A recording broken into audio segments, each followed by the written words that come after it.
ఎప్పటి నుంచి కూల్ చేస్తారనేది కూడా పేదలు దానిలో పేదలు కనుక ఉన్నట్టయితే వాళ్ళకి డబుల్ బెడ్రూమ్ ఇల్లు ఫ్రీగా ఇస్తాం. అంటే డిమాలిషన్స్ ఎప్పటి నుంచి స్టార్ట్ చేస్తారండి? వర్షాలు అయిపోయిన తర్వాత. కాదు సార్, ఇప్పుడు హైదరాబాద్లో ఉన్న డ్రైనేజీ అంతా కూడా నిజాం కాలం నాటిది అంటున్నారు. ఈ డ్రైనేజీ సరిపోతుందా? కొన్ని చోట్ల ఇప్పటికి సైబర్ సిటీ కావచ్చు, కొన్ని చోట్ల డ్రైనేజీ లేదు, మొత్తం రీడిజైన్ చేసి నిర్మిస్తారా, లేదా వైట్ ట్యాప్ రోడ్లకు ప్లానింగ్ అయిపోతుంది? ఆ డ్రైనేజీ ప్రిపేర్ కాకుండా వైట్ ట్యాప్ రోడ్ వేస్తే మళ్ళీ నష్టమే కదా. అలాగే సహాయక చర్యలు చేపట్టడంలో విఫలమైంది ప్రభుత్వం అనేది దానికి కూడా ఆన్సర్ అయ్యింది. సరిగా అది ప్రతిపక్షాలు చేస్తున్నాయి. మరి ప్రతిపక్షాలకు నెత్తి లేదా నేను కూడా అంటా, మీరు గుడ్డోళ్ళు, మీకు 3 గంటల దాకా రాత్రులు మంత్రులు తిరిగేది మీకు కనిపించదు. సంబంధిత మంత్రులు జిహెచ్ఎంసీలో రాత్రి తెల్లందాకా ఉండేది మీకు కనిపించదు. వరద నీళ్ళలో తిరిగేది మాకు కనిపించదు. అంటే వాళ్ళు గుడ్డోళ్ళు, మెదడు ఉన్నా కానీ వాళ్ళకి మెదడు లేనట్టుగా ప్రవర్తిస్తున్నా రాల్సి వస్తుంది. మెర్సిలెస్గా నిర్దాక్షిణ్యంగానే అంటాం. మీరు సంస్కారహీనమైన ఆరోపణ చేసినప్పుడు సంస్కారహీనమైన జవాబే వస్తుంది, తప్పదు. అక్కడ చెప్పకపోతే కూడా తప్పదు. ఇక ఒకటి. రెండోది, మీరు అడిగింది చాలా ఎక్సలెంట్ క్వశ్చన్. ఫస్ట్ క్వశ్చన్ మీరు క్వశ్చన్ కంటే కూడా సూచన చేసిన మంచిగా, అది చాలా పాజిటివ్ డైరెక్షన్. అది 100% ఒక ఇంటిగ్రేటెడ్ అప్రోచ్తో ఈ నగరాన్ని ఇప్పటి వరకు ఎవరు చేయలే. అది ఈ దద్దమ్మలే, ఇవాళ ప్రతిపక్షాల రూపంలో ఉన్న దద్దమ్మల పరిపాలననే నేటి హైదరాబాద్ యొక్క దుస్థితికి ప్రబలమైనటువంటి కారణం. దానికి మీరందరికీ కూడా తెలుసు, మీకు కూడా ఆ విషయం తెలుసు. నేను మీకు కొత్తగా చెప్పాల్సిన అవసరం లేదు. You all know it. ఇప్పుడు పరిస్థితిని సమీక్షించి గతంలోనే ఒక నిర్ణయానికి వచ్చినాం. డెఫినెట్లీ పాత డ్రైనేజ్ సరిపోదు. ఒకటి, మీరు డ్రైనేజ్ కాదు బ్రదర్, మీకు ఇంకా చెప్తున్నాను నేను, కలుపుకున్నారు మర్చిపోయినారు.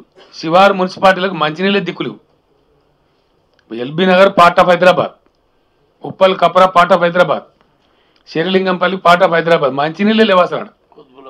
కుత్బుల్లాపూర్ చాలా ఉన్నాయి. మొత్తం 12 శివారు మున్సిపాలిటీ అవుతున్నారో కలుపుకున్నారు కానీ పని చేయలే. టీఆర్ఎస్ గవర్నమెంట్ వచ్చినాకనే నేను సమీక్ష చేసి వాళ్ళకు ఒక 2000 crores లోన్ ఇప్పించి హెచ్ఎండబ్ల్యూఎస్ వాళ్ళకి ఇప్పుడు వాటర్ కనెక్షన్ ఇస్తా ఉన్నాం. అక్కడ పాత మున్సిపాలిటీ డ్రైనే ఉంది మీరు అన్నట్టు. అక్కడ అండర్ గ్రౌండ్ లేదు, డ్రైనేజ్ లేదు అసలు, ఊళ్ళలాగానే ఉన్నాయి అవి. కాబట్టి డెఫినెట్గా విశ్వనగరం కావాలంటే తెల్లారి వర్గాలు కాదని అదే చెప్పాను ఇంతకుముందు. ఒక 15 నుంచి 20,000 కోట్ల రుణం జిహెచ్ఎంసీకి ఇప్పించి డెఫినెట్గా వర్క్ మొదలు పెడతాం.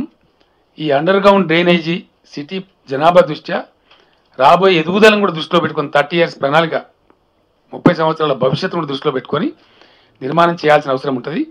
ఈ నిర్మాణం కూడా 6 నెలలు 3 నెలలు కాదు, మేము అట్లా జూటా మాటలు చెప్పాం. ఈ నిర్మాణాలన్నీ పూర్తి కావడానికి, సంపూర్ణంగా మనం ఆశించే నగరం తయారు కావడానికి కనీసం 5 నుంచి 6 సంవత్సరాలు పడుతుంది టైం. జోకులు చేయకూడదు, ప్రజలతో అబద్ధాలు చెప్పకూడదు, బట్టి యాంగ్జైటీకి పోయి. ఇదంతా కూడా డెఫినెట్లీ ఒక 5 నుంచి 6 సంవత్సరాల టైం తీసుకుంటుంది.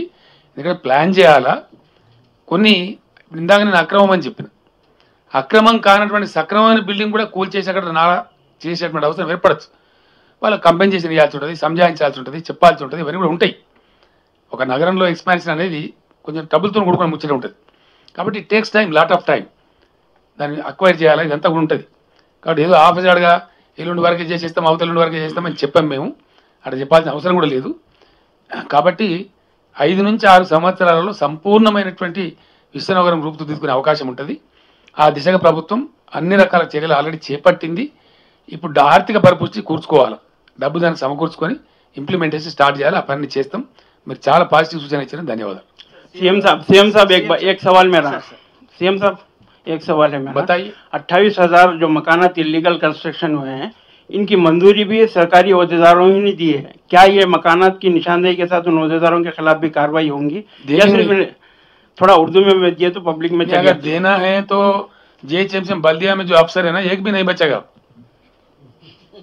अब हर चीज में फांसी नहीं दे सकते ना, तो सोचेंगे क्या हालत निकलता है।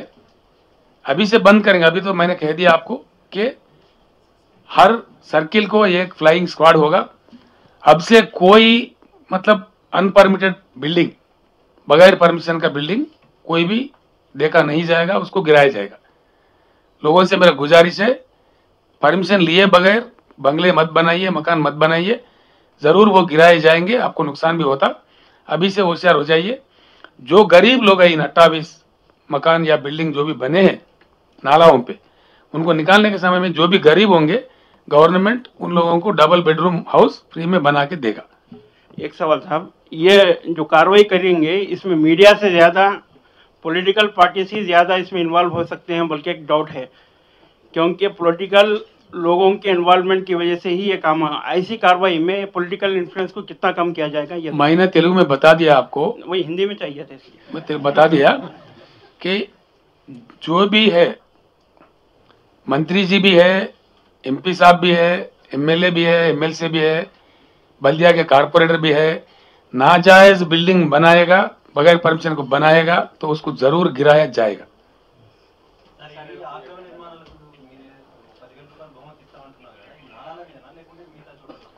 కొత్తగా జరిగేటువంటి అక్రమ నిర్మాణాలు ఏవైతే ఉంటాయో నాలాల మీద కానీ అదర్వైజ్ కానీ अक्रम नाजायज बिल्डिंग बगैर परमिशन के बिल्डिंग जहां कहीं भी बन रहे हैं हैदराबाद शहर में, तो इतल्ला बल्दिया को दे दें, एक नंबर आपको दिया जाएगा। जो आदमी ये नंबर दे देगा उनको 10,000 रुपये इनाम दिया जाएगा और उनका नाम छुपा रखा जाएगा। సార్ సీఎం సార్, ఇప్పుడు 1908 మూసి వరదల తర్వాత హైదరాబాద్లో వరదల నివారణకు చెరువులు కూడా తవ్వారు. ఇప్పుడు ప్రస్తుతం ఆ చెరువుల సిక్కం భూములు కబ్జాలకు గురవుతున్నాయి సార్. ఇప్పుడు బండ చెరువే కావచ్చు, డీటెయిల్ రామచంద్రపురమే కావచ్చు, కాపురనే కావచ్చు, అయితే వీటి రక్షణ కోసం కూడా ఏమైనా చర్యలు? 100% మీరు చెప్పింది కరెక్ట్ బ్రదర్. ఇప్పటిదాకా జరిగింది, గత ప్రభుత్వాల కాలంలో చెరువులు మాయమై అక్కడ కాలనీలు వచ్చినాయి. ఆ లేఅవుట్లకు మంజూరు ఇచ్చింది ఈ కాంగ్రెస్ నాయకులే, ఈ తెలుగుదేశం నాయకులే, వీళ్ళ పరిపాలనలోనే వచ్చినాయి. ఫేస్బుక్లో నేను చూస్తే కొంతమంది పెట్టినరు, మా చెరువులోకి మీ ఇండ్లు వస్తే మీ ఇండ్లు మేము చెరువులు కామా అని ఎవరో కానీ పెట్టిండు. ఇలా పొద్దున చూస్తుంటే బాగుంది, క్యాప్షన్ తీసి ప్రచారం చేయమని చెప్పినండి. ఇవి ఇచ్చిన వాళ్ళు ఎవరండి? ఇలా ప్రతిపక్షాల రూపంలో మాట్లాడుతున్న కాంగ్రెస్ పార్టీ నాయకులు, తెలుగుదేశం పార్టీ నాయకులు, వీళ్ళే కదా ఉద్ధరించింది, పరిపాలించిందంతా. ఈ కాలనీలో లేఅవుట్ల పర్మిషన్లు ఎవరు ఇచ్చిందండి? ఎవరికి తెలియదండి ఇది. ఎందుకు ఇట్లా ఉంటుంది అంటే ఇచ్చింది వీళ్ళే, మళ్ళీ ఇప్పుడు మాట్లాడేది వీళ్ళే. వాళ్ళు సృష్టించిన సమస్య మీద వాళ్ళే ధర్నా చేస్తామంటారు, వాళ్ళే విమర్శ చేస్తామంటారు, వాళ్ళని వాళ్ళే విమర్శించుకుంటారు. ఇప్పుడు ఒక రకంగా చెప్పానంటే ఒకరోజు వచ్చినాయి, ఇప్పుడు టీఆర్ఎస్ వచ్చిన కాలనీలు అవి 100% మీరు చెప్పింది సత్యం. ఇప్పటిదాకా పోయినాయి వాటిని ఏం చేయాలో విచారించాలి, అక్కడ డ్రైన్స్ ఎట్లా చేయాలో ఆలోచన చేయాలి. కొన్ని ఇళ్ళన్నా కనీసం తొలగించడం ద్వారా డ్రైన్ సాఫ్ అయితే చూడాలి ఒకటి. రెండవది, ఉన్నటువంటి లేక్స్ను మాత్రం ఖచ్చితంగా అతి కఠినంగా రక్షిస్తాం. ఎట్టి పరిస్థితులలో అక్కడ లేఅవుట్ రాకుండా చూస్తాం. దయచేసి మీ దృష్టిలో ఎక్కడ ఏదైనా జరుగుతుంటే కూడా ప్రభుత్వం దృష్టికి తీసుకురండి, జిహెచ్ఎంసీ దృష్టికి తీసుకురండి. 100% చర్యలు మీరు చూడబోతారు. అక్రమ పర్మిషన్ ఇచ్చిన అధికారులపై చర్యలు ఉంటాయి. 100% అండి, 100% ఆయన ఏ స్థాయి అధికారాన్ని సరే నిర్దాక్షిణ్యంగా తీసి బయటపడేస్తాం.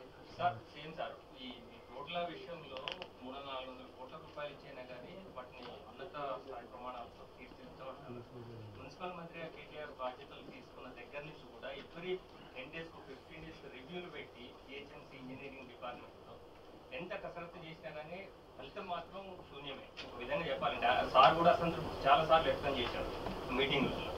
ఏమైనా ప్రైవేట్ పరం చేసి కిలోమీటర్ల కొద్ది ఏమైనా కొత్త నిర్మాణాలు. మీకు ఒక మాట చెప్తా బ్రదర్, నేను 100% మీరు చెప్పేది కరెక్ట్. ఇప్పుడు మీటింగ్లో కూడా నేను అదే మాట్లాడిన. కారణం ఏంటండి, సెటిల్డ్ జిహెచ్ఎంసీ కాంట్రాక్టర్స్ ఉన్నారు ఇక్కడ. నేను చెప్తా కదా, నాకేం తెలియదు, నాకు అన్నీ తెలుసు. వాళ్ళు ఏంటంటే ముందు నుంచి అది కూడా సృష్టికర్తలు ఈ దొరలే. వాళ్ళ ఆ వ్యవస్థ నిర్మాణం చేసిన వాళ్ళు ఎవరండి? కాంగ్రెస్ తెలుగుదేశం ప్రభుత్వాలే చేసి వాళ్ళది సెటిల్డ్గా వాళ్ళు బోర్ ఇంకోటి రాడు. ఇందులోకి పెద్ద ప్లేయర్స్ రావాల్సిన ఆస్కారం ఉంది. అట్లానే ఫర్ ఎగ్జాంపుల్ మేము మిషన్ భగీరథ తీసుకున్నాం.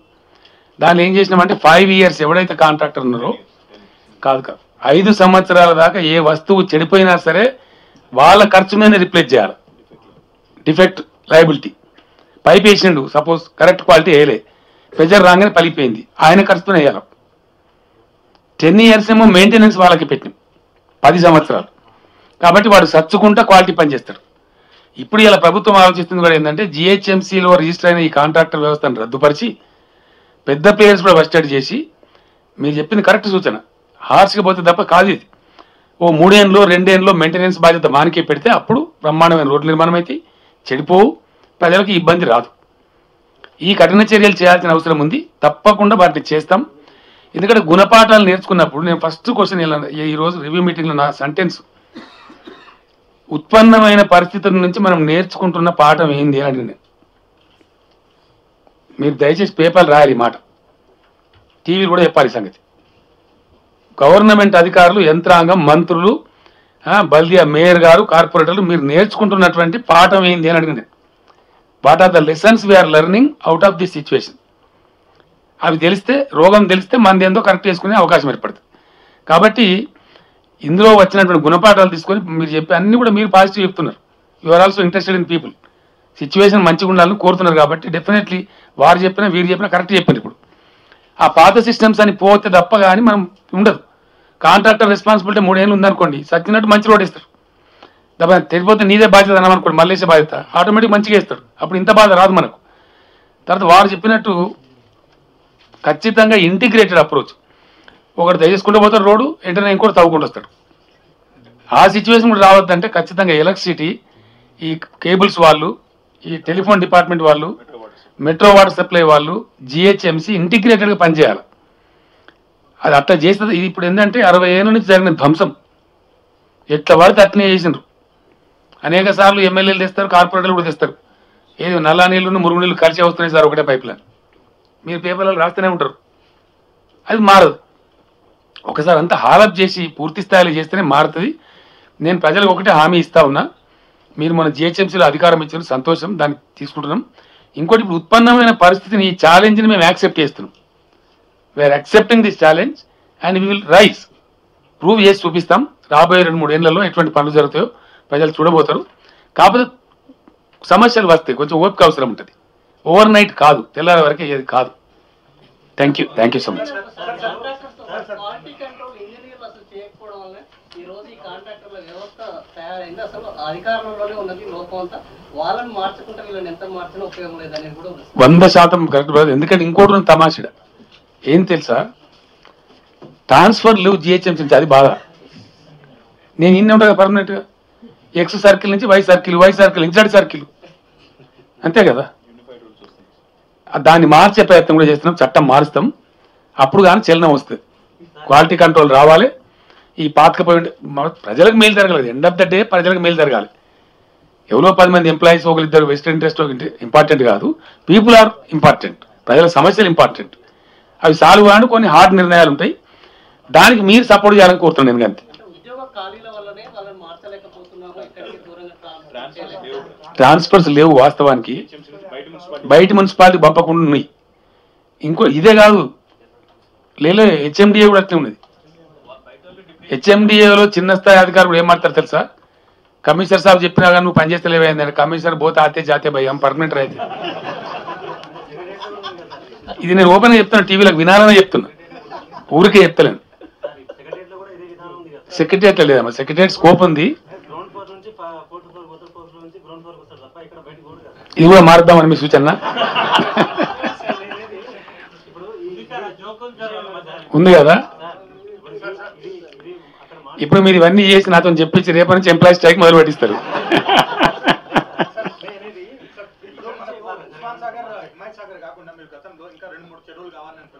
చెరువులు కాదండి, రిజర్వాయర్స్, నాట్ చెరువు. కట్టుబడిందే బాబు, నువ్వు తమాషా. Already places identified, everything is over. ఒక రిజర్వాయర్ టేకప్ చేస్తాను. కట్టుబడి ఏంటండి? కట్టుబడి మాకు చెప్పి తప్పించుకోవడం మేము కాంగ్రెస్ పార్టీ కాదు కదా. మరి షామీర్పేటలో ఒకటి వస్తుందండి, రాచకొండలో ఒకటి వస్తుంది. షామీర్పేట ఫస్ట్ టేకప్ చేస్తా ఉన్నాం.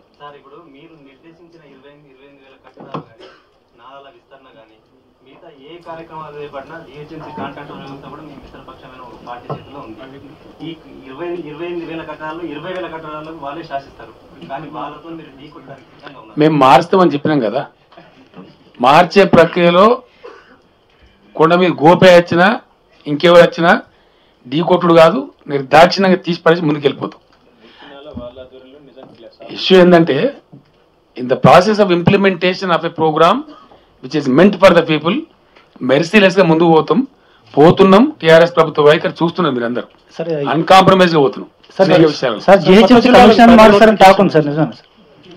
మీరు మార్చాలి, మారితే మేమైతే ఆలోచించలేము. వెరీ గుడ్ ఎఫిషియెంట్ కమిషనర్, ఎందుకు మారుతారండి? చాలా ఎక్సలెంట్ ఆఫీసర్ ఉండే ఆయన.